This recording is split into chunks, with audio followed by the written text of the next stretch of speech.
Today is September 28, 2020, and we're reading God's Word up. Job chapter 2.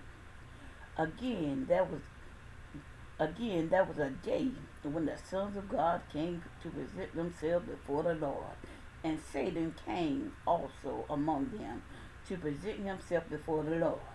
And the Lord said unto Satan, From whence comest thou? And Satan answered the Lord and said, From going to and fro in the earth, and from walking up and down it.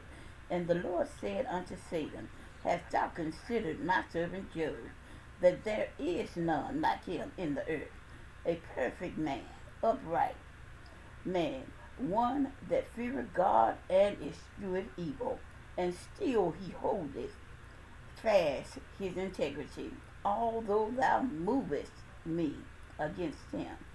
He destroyed him without cause. And Satan answered the Lord and said, Skin for skin, yea, all that a man had will he give for his life. But put forth thine hand now, and touch his house, touch his bone and his flesh, and he will curse thee to thy face. And the Lord said unto Satan, Behold, he is in thine hand, but save his life.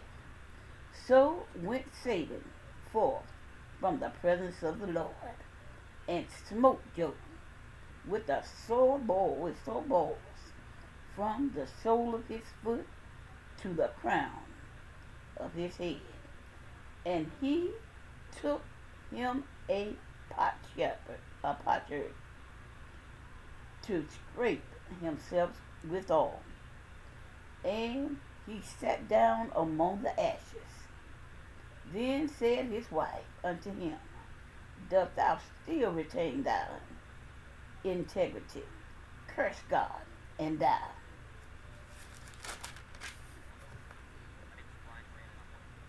But he said unto her, Thou speakest as one of the foolish women speaketh. What shall we receive good at the hand of God? And shall we not receive evil? And all this did not Job say with his lips. Now when Job's 3 friends heard of all this evil that was come upon him, they came every one from their own place. Eliphaz the Temanite, Bildad the Shuhite, Zophar the Naamathite, for they had made an appointment together to come to mourn with him and to comfort him. And when they lifted up their eyes afar off and knew him not, they lifted up their voice and wept, and they rent every one his mantle, and sprinkled dust upon their heads toward heaven. So they sat down with him upon the ground 7 days and 7 nights, and none spake a word unto him, for they saw that his grief was very great. We reading God's word up, Job chapter 2.